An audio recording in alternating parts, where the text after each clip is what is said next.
प्रिय विद्यार्थियों, आज हम बात कर रहे हैं भारत की संघीय व्यवस्था की।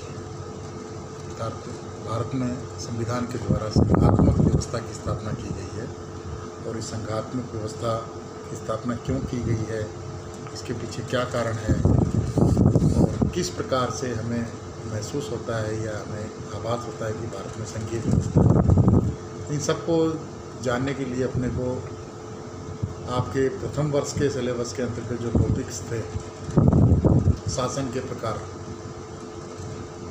संघात्मक और एकात्मक, उनको थोड़ा सा पुनः दृष्टिपात करना आवश्यक हो जाता है। अब शासन का संघात्मक व्यवस्था की कुछ विशेषताएं थी, जिनमें प्रथम विशेषता है 2 तरह की कार्यपालिका। ये संस्थात्मक की है। संघात्मक की विशेषता थी कि भाई 2 तरह की सरकारें, एक केंद्र सरकार और एक राज्य सरकारें, शक्तियों का विभाजन, शक्ति पृथक्करण और स्वतंत्र न्यायपालिका, ये कुछ संघात्मक व्यवस्था की विशेषताएं थी और ये सब हमारे संविधान में इनको फॉलो किया गया। अब भारत के संविधान की संघीय व्यवस्था का अध्ययन करने के लिए संविधान निर्माताओं के समक्ष मुख्य प्रश्न था कि संविधान का स्वरूप एकात्मक हो या संघात्मक। भारतीय संविधान का बहिरंग संघात्मक है और आंतरिक रंग इसका एकात्मक है। संविधान में भारत को राज्यों का संघ कहा गया है और संविधान में जहाँ कुछ संघवाद के मान्य लक्षण पाए जाते हैं, वहाँ एकात्मक राज्य के लक्षणों का प्रभुत्व भी जहाँ तहाँ दिखता है। संविधान निर्माताओं की मंशा भारत में संघात्मक व्यवस्था की स्थापना करना थी, लेकिन संविधान में कहीं पर भी संघ, फेडरेशन शब्द का प्रयोग नहीं किया गया है।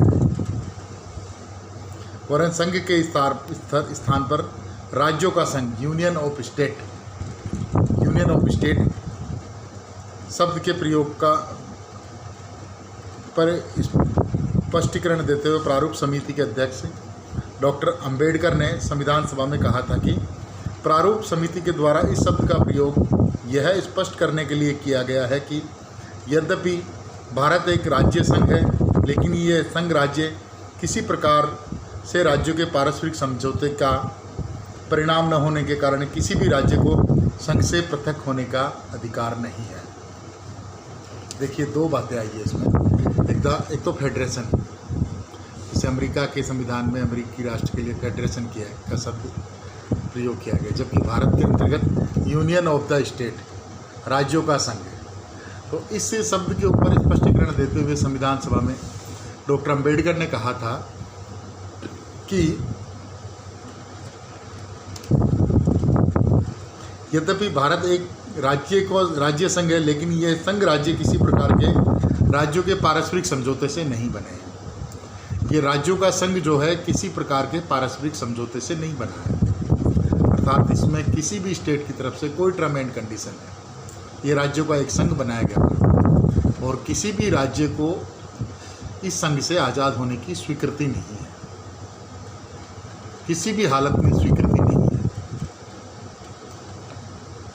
अब ये तो डॉक्टर अंबेडकर की बात हो गई कि राज्यों का संघ शब्द का प्रयोग क्यों किया गया, फेडरेशन शब्द का प्रयोग क्यों नहीं किया गया। तो इसमें ये संविधान सभा की बहस में ही ये चीज़ पूर्णतः प्रमाणित हो जाती है कि भारत एक राज्यों का संघ है और ये किसी प्रकार के समझौते के परिणाम स्वरूप नहीं हुआ, वरन ये राज्यों का संघ बनाया गया है और किसी भी राज्य को इससे स्वतंत्र या पृथक होने की कहीं कोई अधिकार, किसी तरह का कोई अधिकार नहीं है। अब विद्यार्थियों, इससे भारत की जो संघीय व्यवस्था है, इसके स्वरूप में हमेशा एक विवाद रहा है। ये एक विवादास्पद विषय है। या मानिए कि आप ये एक विवादास्पद विषय है, इसके ऊपर संविधान के टीका टिप्पणीकार, विदेशी विद्वानों ने, भारतीय विद्वानों ने अनेक प्रकार की टिप्पणियाँ की है भारत की संघीय व्यवस्था पे, जिसको जानना हमारे लिए आवश्यक हो जाता है। संविधान शास्त्रियों में ये गंभीर विवाद का विषय बन गया है कि भारतीय संविधान संघात्मक शासन स्थापित करता है अथवा एकात्मक शासन।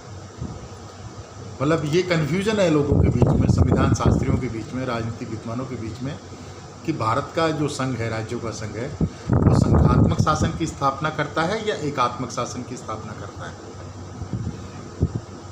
जैसे कि केसी वीयर जो बड़े संविधान शास्त्री और संविधान वेता हुए हैं, उन्होंने लिखा है भारत मुख्यतः एकात्मक राज्य है जिसमें संघीय विशेषताएं नाम मात्र की है। भारत का संविधान संघीय कम और एकात्मक अधिक है। ये केसी वीयर साहब की टिप्पणी है कि भारत एक नाम मात्र का संघीय है, जबकि संघीय व्यवस्था है, जबकि ये है एक्चुअली एकात्मक व्यवस्था, अर्थात भारत संघीय कम और एकात्मक अधिक है। डी.एन. बनर्जी एक दूसरे विद्वान है, डी.एन. बनर्जी, इनका विचार है भारतीय संविधान का ढांचा संघीय है किंतु उसका झुकाव एकात्मकता की ओर है। डी.एन. बनर्जी साहब कहते हैं कि भारत का संविधान का जो ढांचा है वो संघात्मक है, लेकिन इसका झुकाव एकात्मक व्यवस्था की ओर है। डी.डी. बसु बहुत बड़े विद्वान संविधान वेता हुए हैं भारत के अंतर्गत। इनका कहना है कि भारत का संविधान न तो पूर्ण रूप से एकात्मक है और न ही पूर्ण रूप से संघात्मक है, बल्कि दोनों का सम्मिश्रण है। डी.डी. बसु साहब कहते हैं कि भारत का संविधान ना ही तो पूर्णतया एकात्मक है और ना ही पूर्णतया संघात्मक है, वरन दोनों का ये सम्मिलित रूप है, मिश्रण है। जी.एन. जोशी साहब कहते हैं कि भारत संघ राज्य नहीं अपितु अर्ध संघ है और उसमें कतिपय एकात्मकता के लक्षण हैं। डी.एन. बनर्जी जी.एन. जोशी साहब कह रहे हैं। और प्रोफेसर जे.पी. सूद ये कहते हैं कि यद्यपि भारत एक संघ है तथापि उसका विधान कई दृष्टियों से सच्चे संघ के स्वरूप से भिन्नता रखता है। Professor J P. सूद ये कहते हैं कि एक संघीय है, लेकिन संघीय व्यवस्था वाले जो सिस्टम है जैसे अमेरिका, उससे कई रूपों में ये भिन्नता रखता है। प्रोफेसर एलेक्जेंड्रोविच के अनुसार भारत एक सच्चा संघ है तथापि अन्य संघों की भांति इसकी अपनी कुछ निराली विशेषताएं हैं। भारत को अर्ध संघात्मक कहना एक मिथ्या है। नॉर्मन डी परमार ये दूसरे विद्वान हैं, इनके अनुसार भारतीय गणतंत्र एक संघ है तथा उसकी अपनी विशेषताएं हैं जिसमें संघीय स्वरूप को अपने ढंग से डाला है। नॉर्मन डी परमार साहब का ये विचार है कि इन्होंने संघीय व्यवस्था को अपने हिसाब से मॉडिफाइड करके एडॉप्ट किया है। Professor MB. पायली जो कि संविधान के विद्वान हैं, वो ये कहते हैं कि भारत के संविधान का ढांचा संघात्मक है किंतु उसकी आत्मा एकात्मक है। भारत के संविधान का ढांचा संघात्मक है किंतु इसकी आत्मा एकात्मक है। प्रोफेसर सुभाष कश्यप का विचार है कि संविधान दोहरे शासन तंत्र की स्थापना करता है। सरकारों की दो श्रेणियां हैं, संघ की सरकार और अभी राज्यों की सरकारें। संविधान ने संघ और राज्य सरकारों के बीच शक्तियों का वितरण किया है।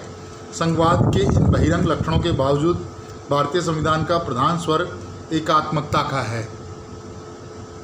ये डॉक्टर सुभाष कश्यप साहब कहते हैं। संघवाद के इन बहिरंग लक्षणों के बावजूद भारतीय संविधान का प्रधान स्वर एकात्मकता का है।